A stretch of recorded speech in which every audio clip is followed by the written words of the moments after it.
아멘. 주님 가신 그 길을 기쁨으로 따르게 하소서. 귀한 찬양 감사드립니다. 우리 가슴에 손 얹고 선포합시다. 하나님께서 나를 사랑하십니다. 나도 하나님을 사랑합니다. 하나님 앞에서 나는 존귀한 자입니다. 내 옆에 있는 분도 존귀한 자입니다. 사랑합니다. 축복합니다. 올해는 2024년 갑진년이라고 그럽니다. 우리 장로님도 기도 중에 갑진년 기도하셨는데, 자, 그렇다면 이제 2주간을 살아오셨는데 그 발음 소리처럼 이런 사람 저런 사람들도 이야기하기를 값지게 살자, 갑진년에 좀 값지게 살자, 이런 이야기들을 하시더라고요. 여러분, 우리가 그리스도인으로서 값지게 사는 것은 어떻게 사는 것을 말할까요? 뭐 여러 가지 우리가 이렇다 저렇다 이야기할 수가 있겠지만, 종말 신앙으로 주님과 주님의 오심을 기다리는 신앙, 우리 주님과 주님의 오심을 기다리는 신앙이 값지게 사는 것이 아닐까 합니다. 왜냐하면 우리가 매년 교회력의 시작은 주의 오심, 기다림의 절기로 시작하고 있기 때문입니다. 따라 성도의 삶은 출발이 기다림이기 때문에 아주 소망임을 알 수가 있습니다. 우리 그리스도인들은 잠깐 있다가 사라질 안개와 같고 그림자 같은 것을 기다리는 것이 아닙니다. 우리는 영원한 것을 기다리며 살아가는 것이죠. 즉 주님을 통해서 누리게 될 영원한 하나님의 나라. 부활 후 주님께서 40일간 땅에 계시면서 뭐에 대해서 말씀하셨어요? 하나님의 나라의 일에 대해서. 하나님의 나라의 일에 대해서. 그렇다면 우리의 관심은 비록 땅에 살아가고 있지만 우리의 시선과 우리의 마음은 항상 하나님의 나라, 우리의 본향. 우리 육은요, 나이 들수록 육신의 고향이 그리워져요. 그래 찾아가 보면 참 마음 같지는 않아요. 왜? 만나보고 싶은 사람도 없고 또 쓸쓸함만 경험하고 돌아오는 그런 것 같습니다. 하지만 늘 내가 태어난 고향을 그리워하면 어머니의 품 같은 그런 시간들을 가져봅니다. 이처럼 우리의 영이 늘 장차 도래할 주께서 믿는 자에게 예비해 놓으신 그 하나님의 나라, 이 땅에서 먼저 내 안에 주님 모시고 하나님의 나라를 경험하면서 종말론적으로 예비해 놓으신 그 하나님의 나라를 기다리며 살아가는 것이죠. 이런 사람들은 결코 어떤 환경 때문에 넘어지지 않습니다. 우리의 기다림은요, 그런 의미에서 설렘이요, 감동이요, 기쁨이요, 비전이요, 영원한 소망입니다. 하나님 우리에게 이런 가장 좋은 것을 주시기 위하여 우리를 불러주셨어요. 그래서 신약에 예수님의 형제가 기록한 책 한 권 있는데 그 유다서입니다. 그 유다서 1장 21절에 보면 이런 말씀이 있어요. 하나님의 사랑 안에서 자신을 지키며 영생에 이르도록 우리 주 예수 그리스도의 긍휼을 기다리라. 우리가 기다려야 할 대상에 대해서 분명히 여기 말씀하고 있어요. 누구를 기다리라고요? 예수 그리스도, 주 되신 예수 그리스도를 기다리라. 그런데 그 예수님의 기다림 속에서 특별히 무엇을 기다리라고 말씀하고 있습니까? 주 예수 그리스도의 긍휼을 기다리라고 그래요. 긍휼을. 왜 우리가 주님의 긍휼을 기다려야 될까요? 주님의 긍휼하심의 은혜가 아니면 우리가 구원을 얻을 수 없기 때문입니다. 긍휼이란 뭡니까? 긍휼이란 말은 이제 불쌍히 여기고 가엾게 여겨서 도와준다. 사전적 의미는 이렇게 되어 있습니다.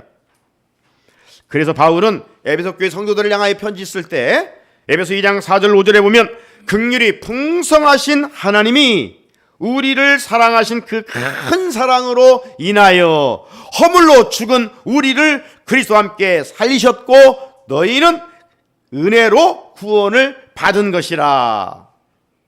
우리가 은혜를 입은 것은 이처럼 긍휼에 풍성하신 하나님의 사랑이 있었기 때문에 우리가 구원을 얻은 거예요. 여러분, 인간은 아무리 선하게 살고 아무리 돌을 닦을지라도 스스로 구원을 얻을 수가 없다. 성경은 대전제를 하고 있어요. 이것이 기독교와 다른 종교의 차이점입니다. 일반 종교는 스스로 구원에 이르려고 애를 쓰고 있지요. 하지만 성경은 아담의 후손들은 전적으로 타락하였기 때문에 선을 행한다고. 여러분, 솔직히 내가 선을 행한 듯 얼마나 많은 선을 행하겠어요? 남을 도와준다고 하지만 우리가 얼마나 남을 도와준 선행의 흔적들을 가지고 살겠어요? 타락한 우리 인간은 너무나도 나 중심이기 때문에 주는 것조차 계산하고 빚디라는 그런 모습을 가지고 있지 않습니까? 선행으로 구원을 얻을 수가 없어요. 타락한 인간은 어떻게 해야 구원을 얻을 수 있느냐? 외부의 힘이 필요해요. 밖에서부터 오는 힘이 필요해요. 성경은 그 외부의 힘을 가리켜 하나님께서 주 예수 그리스도를 통해 주시는 긍휼의 은혜다. 불쌍히 여겨 주시는 은혜, 그 은혜 때문에 우리가 하나님의 자녀가 되는 권세를 누리겠다라고 말씀하고 있어요. 그렇게 우리는 구원받은 것을 자랑할 수도 없고 어떤 인간적인 것을 앞세울 수도 결코 없습니다. 기독교인들은 어떤 공로주의가 아니에요. 우리는 철저하게 주의 은혜주의입니다. 우리는 은혜로 사는 거예요. 자, 그렇다면 주님의 긍휼로 구원 얻은 우리가 이 마지막 때를 어떻게 살아야 될까요?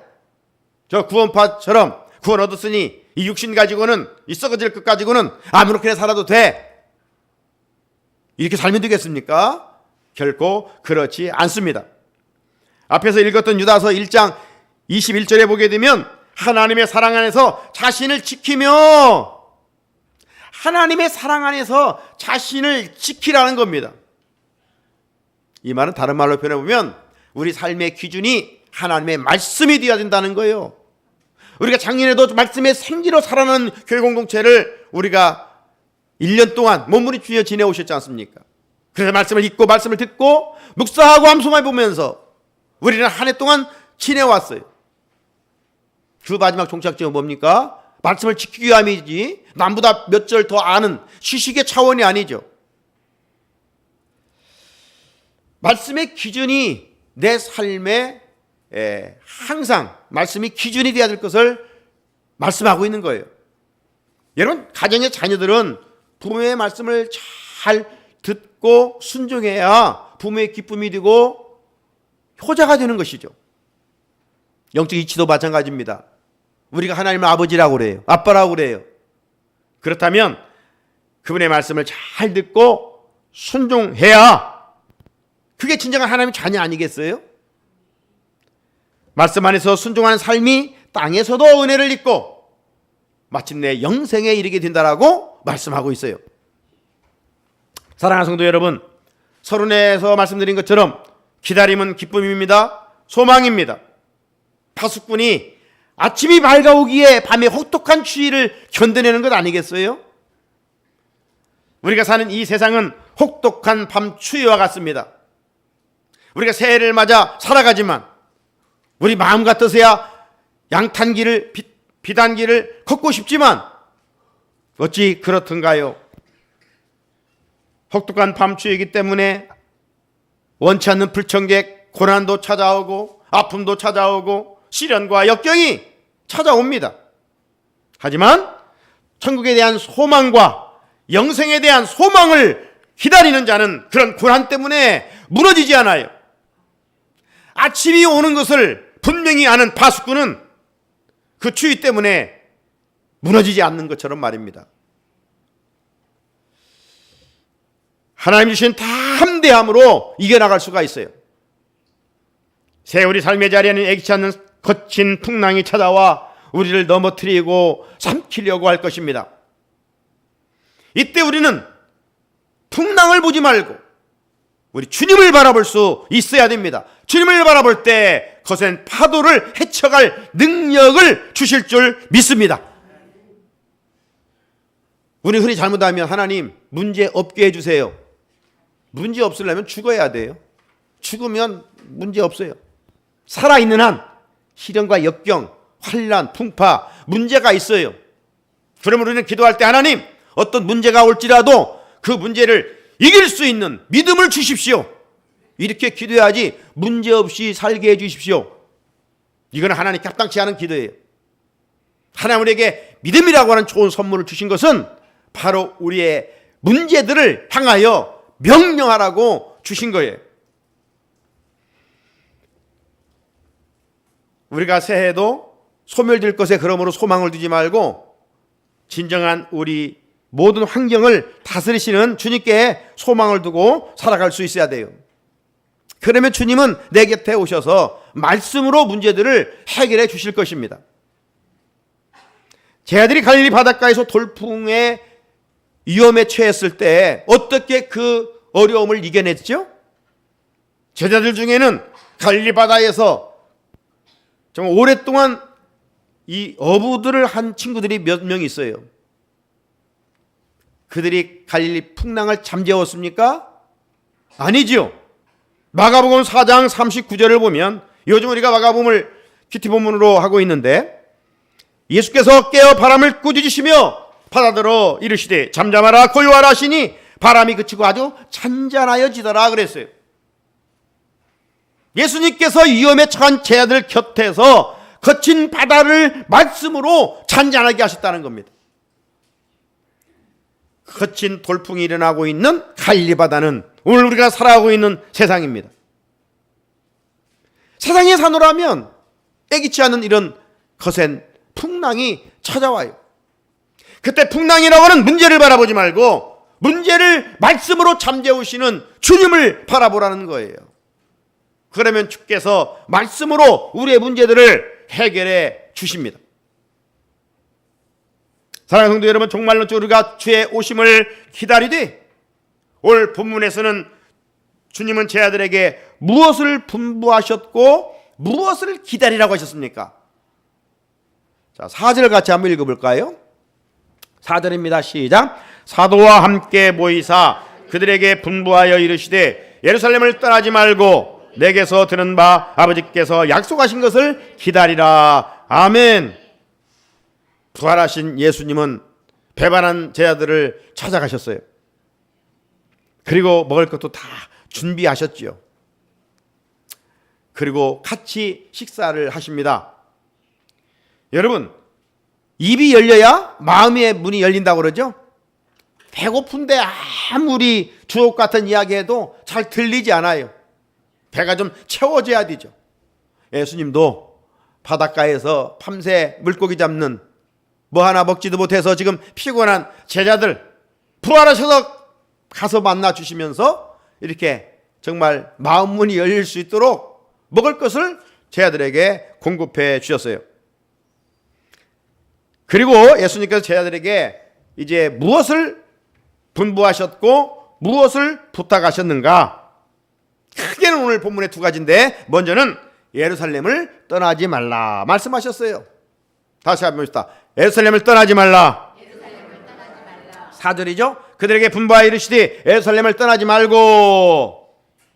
자, 그러면 한번 여기서 질문해 봅시다. 도대체 예루살렘은 어떤 곳인데 예수님께서 제자들에게 떠나지 말라고 하셨을까? 왜 그랬을 것 같아요? 예루살렘은 성전이 있는 곳이기 때문입니다. 오늘날만을 표현하면 예루살렘은 교회가 있는 곳이기 때문에 거기를 떠나지 말라는 거예요. 역대하 3장 1절에 솔로몬이 예루살렘 모리아산에 여호와의 전 건축하기를 시작하니 그곳은 전에 여호와께서 그의 아버지 다윗에게 나타나신 곳이요 여부스 사람 오르난의 타작마당에 다윗이 정한 곳이라. 이곳은 일찍이 어떤 곳이냐? 족장시대로 거슬러가 보면 믿음의 조상 아브라함이 하나님의 명령에 따라 백세 얻은 아들 이삭을 바치려고 한 곳입니다. 그러니까 이곳은 구속사적으로 아주 중요한 곳임을 우리가 알 수가 있는 것이죠. 모리아산에서 이삭이 제물로 드려지는 것은 장차 골고다에서 제물로 바쳐질 예수 그리스도를 보여주고 있기 때문에 너무나도 중요한 곳이에요. 그러므로 이삭이 제물로 드려지려고 한 그곳에 성전이 세워진 것은 우연이 아니라 하나님의 놀라운 섭리인 것을 알 수가 있죠. 또 제 아들에게 예루살렘을 떠나지 말라고 하신 것은 구약 선지자들의 은혜에 의하면 예루살렘에서 여호와의 말씀이 나오기 때문입니다. 여호와 율법이 나오는 곳이 예루살렘 성전이기 때문입니다. 미가 4장 2절에 곧 많은 이방 사람들이 가며 이르기를 오라 우리가 여호와 산에 올라가서 야곱의 하나님의 전에 이르자. 그가 그의 도를 가지고 우리에게 가르치실 것이라. 우리가 그의 길로 행하리라 하리니 이는 율법이 시온에서부터 나올 것이요 여호와의 말씀이 예루살렘에서부터 나올 것임이라. 율법과 말씀이 어디서 나와요? 예루살렘에서부터 나올 것이다 라고 말씀하고 있어요. 그런 의미에서 이 예루살렘은 너무 중요한 곳이고 특별히 구속사적으로 중요하다고 했는데 장차 예수님께서 이 땅에 오셔서 바로 예루살렘에서 이제 십자가에 못 박아 죽게 되시고 이 예루살렘은 진리의 중심지가 되는 것을 알 수가 있습니다. 이처럼 예루살렘은 이 신약의 터전으로서 중요한 의미를 지닌 곳입니다.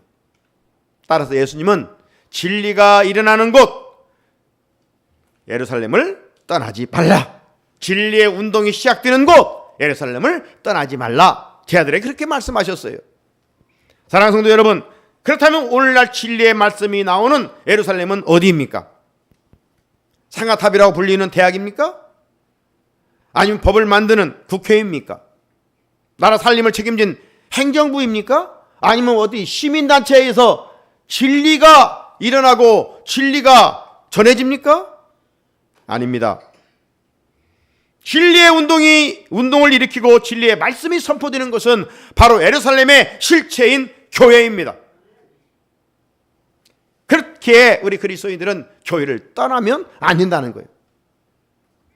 물고기가 물을 떠나면 죽는 것처럼 우리 성도들은 교회를 떠나면 그의 영이 죽습니다. 이는 가지가 나무에서 떨어지는 순간 말라 죽는 것과 같은 이치죠. 예수님은 포도나무 비유에서 요한복음 15장 5절에 나는 포도나무요 너희는 가지라. 그가 내 안에 내가 그 안에 거하면 사람이 열매를 많이 맺나니 나를 떠나서는 가지인 우리가 포도나무신 주님을 떠나서는 너희가 아무것도 할 수 없음이니라. 성도가 그러므로 있어야 할 포지션은 교회라고 하는 거예요. 주께서 피를 값주고 사신 교회라고 하는 겁니다. 교회는 영생을 얻는 곳입니다. 교회는 영적 자양분을 공급받는 신령한 떡집입니다. 교회는 내 영혼을 수술하는 병원입니다. 교회는 그런 의미의 사람이 세운 곳이 아니요 주께서 친히 세우신 곳입니다. 그래서 교회는 참으로 영광스러운 거예요. 규모가 크기 때문에 영광스러우거나 건물이 화려하기 때문에 영광스러운 것이 아니라 모든 교회는 주께서 친히 세우셨기에 영광스러운 거예요. 그래서 우리는 신앙이 건강하려면 교회론이 건강해야 돼요. 내가 섬기는 교회가 정말 영광스러움을 알 때 우리에게 주어진 직분도 감사함으로 감당할 수가 있어요. 특별히 주님은 친히 세우신 교회가 죽어가는 사람들을 살리는 구원의 방주가 되기를 원하고 계셔요. 나아가 주님은 마지막 때 교회를 통해서 성도들의 삶의 자리에 축복의 물줄기를 흘러보내시기를 원하고 계셔요. 그런 의미에서 우리는 교회를 정말 내 몸처럼 소중히 여길 수 있는 마음을 가져야 되겠죠. 우리는 진리에 터지는 성전을 중심으로 남은 생의 믿음의 선한 싸움을 싸워갈 수 있어야 됩니다. 그래야 영적 전쟁에서 승리할 수가 있습니다. 자, 예수님은 제 아들에게 먼저 예루살렘을 떠나지 말라. 오늘로 말하면 교회를 떠나지 말라. 왜? 여기에서 진리의 말씀, 진리의 운동이 선포되고 시작되기 때문이라 라고 하는 거예요. 그러므로 우리의 신앙은 철저하게 성전 중심이어야 돼요. 또 하나 부탁하십니다. 그것은 4절 뒤에 있는 말씀처럼 내게 들은 바 아버지께서 약속하신 것을 기다리라. 아버지께서 약속하신 것을 기다리라 말씀하셨어요. 이 말은 지금 분위기는 예수님이 이제 죽으셨다가 3일 만에 부활하시고 부활해서 40일간 세상에 계셨다가 우리가 앞에서 살펴보는 것처럼 이제 감람원에서 이제 승천하시게 될 거예요. 그때 주님이 제 아들에게 이렇게 이제 말씀하시는 거예요. 약속하신 것을 기다리라. 이게 어찌 보면 주님이 제 아들에게 부탁하고자 하는 핵심입니다. 예수님이 제 아들에게 약속하신 것은 그러면 무엇일까요? 뒤로 이제 가보면 성령이죠. 요한복음 14장 16절을 보면 내가 아버지께 구하겠으니 그가 또 다른 보혜사를 너희에게 주사 영원토록 너희와 함께 있게 하리니 말씀하셨어요. 승천하기 직전 주님은 제 아들에게 다른 보혜사를 너희에게 보내줄 것이라고 말씀하십니다. 이 다른 보혜사가 헬라어로 파라클레토스라는 것인데 내 곁에와 나를 도와준다. 그러니까 성령님은 우리의 영원한 헬퍼입니다. 내 곁에 와서 파라클레토스. 여러분, 예수님은 공생애 내내 제 아들과 함께 하셨지요. 이처럼 이제 예수님은 하늘로 승천하시면 제자들과 떨어지잖아요. 그러니까 제자들 입장에서 이제 주님이 스승이 함께 있을 수가 없잖아요. 그런데 주님은 염려하지 마. 내 영인 다른 보혜사를 너희에게 주어 너희와 영원토록 함께 할 거야 라고 말씀하시는 거예요. 여러분, 육을 입고 오신 예수님은 이 공간의 제약을 받으십니다. 육을 입고 오신 예수님. 예를 들어서 그래서 예수님이 지금 갈릴리 바닷가에서 지금 사람들하고 이야기를 하고 있다면 저 남쪽 유다의 사람들하고는 함께 이야기할 수가 없어요. 그죠? 오늘 우리는 여기에 있는 사람들과 이야기하지 지금 밖에 있는 누구하고 이야기할 수가 없어요. 시공의 제약을 받아요. 우리 육은. 인간의 죄를 대속하시게 하여 육신의 몸을 입고 오신 예수님은 이런 육의 제한을 받으셨어요. 하지만 이제 승천하신 후에 보내주실 성령은 시공을 초월하여 역사하시는 분이셔요. 이곳에도 계시면서 동시에 어느 곳에든지 누구와 만나줄 수 있는 분이 보혜사 성령이에요. 하나님의 영인 것이죠. 시공을 초월하게 계시는 분. 그래서 예수님은 요한복음 16장 7절에서 이렇게 말씀하셨습니다. 그러나 내가 너희에게 실상을 말하노니 내가 떠나는 것이 너희에게 유익이라. 함께 있는 게 유익이 아니에요. 함께 있으면 시공의 제약을 받으셔요. 육신을 입었기 때문에. 하지만 예수님이 이제 하늘로 승천하시고 보내주신 성령님은 시공을 초월하기 때문에 오히려 주님이 말씀하시기를 내가 너를 떠나는 것이 유익이다. 내가 떠나가지 아니하면 보혜사가 너희에게로 오시지 아니할 것이요 가면 내가 그를 너희에게 보내리니. 가면 보내리니. 그러니까 예수님이 떠나가신 것이 유익이라는 거예요. 사랑하는 성도 여러분, 자 그렇다면 예수님이 보내주신 이 보혜사 성령은 누가 받느냐, 이게 중요한 것이죠. 예수님이 약속하신 보혜사 성령은 누가 받느냐? 이것은 다른 사람이 아니라 예수님을 내 구주로 고백하는 사람이에요. 예수님을 내 주인으로, 내 구원자로 믿고 고백하는 사람들은 바로 성령을 받은 사람들이에요. 다른 말로 바꿔보면 성령은 세상 사람들은 알지도 못하고 받지도 못합니다. 요한복음 14장 17절에 예수님이 이런 말씀을 하셨어요. 그는 진리의 영이라 세상은 능히 그를 받지 못하나니 이는 그를 보지도 못하고 알지도 못함이라. 그러나 너희는 그를 아나니 그는 너희와 함께 거하심이요 너희 속에 계심이니라. 그러니까 성령 하나님은 믿는 자에게만 주어지고 믿는 자들과 함께 하시고 믿는 자 안에만 거하신다라고 하는 것입니다.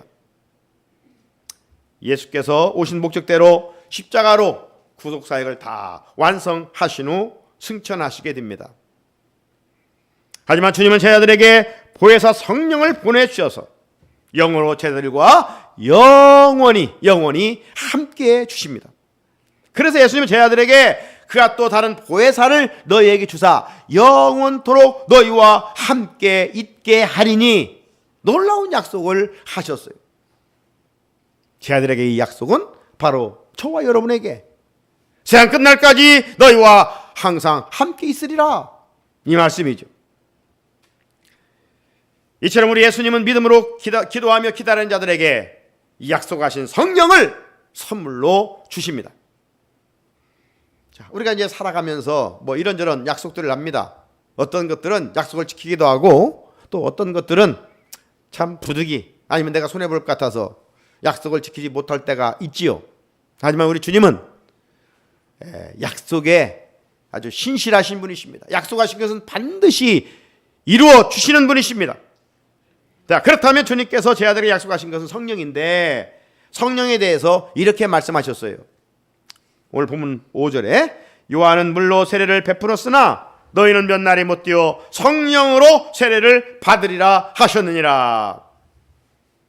우리가 잘 알고 있는 세례 요한은 요단강에서 세례를 베풀었죠. 그 세례는 죄를 씻는 위적인 표현입니다.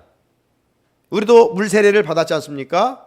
그것은 바로 교회 공동체 속에서 죄 사함을 받은 위적인 표현이에요.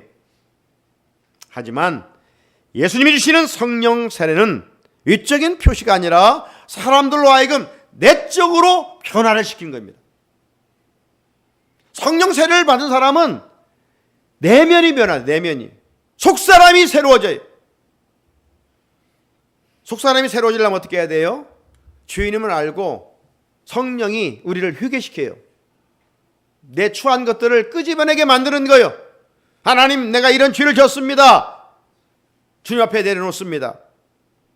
고백하고 자백하면 저는 미쁘시고 그러사 우리 모든 죄를 다 용서하시고 기억도 하지 않으신다는 거예요.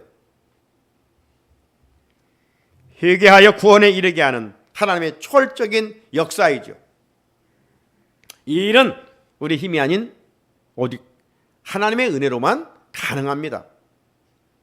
그래서 주님은 니고데모와 대화에서 물 세례가 아닌 성령 세례를 받아야 거듭난다라고 말씀하셨어요. 그리고 성령 세례를 받은 자만이 하나님의 진정한 자녀가 되고 하나님 나라에 들어갈 수 있다라고 말씀하셨어요. 그렇다면 누가 성령 세례를 받은 사람일까? 교회를 오래 다닌 사람? 직분을 맡은 사람? 이런 것이 위적인 것이 아니라 바로 앞에서도 언급한 것처럼 하나님 앞에서 내가 죄인임을 철저하게 인정하고 이제 보이는 어떤 것이 내 인생의 주가 아니라 오직 예수 그리스도가 내 인생의 주인이심을 고백하는 사람, 이 사람이 진정 성령 세례를 받은 사람입니다. 이런 사람은 그 믿음으로 모든 죄가 다 불 같은 성령으로 태움을 받게 되는 것이죠. 내주하신 성령님은 우리로 하여금 죄를 회개하게 만듭니다. 성령의 사람은 그러므로 죄를 품고 있을 수가 없어요. 거룩하신 영이기 때문에 더러운 것과 함께 할 수 없기 때문에 그거 회개해. 자꾸 말씀으로 찔림을 주어서 예수의 신부로서의 거룩함을 이어갈 수 있게 만드는 것이죠.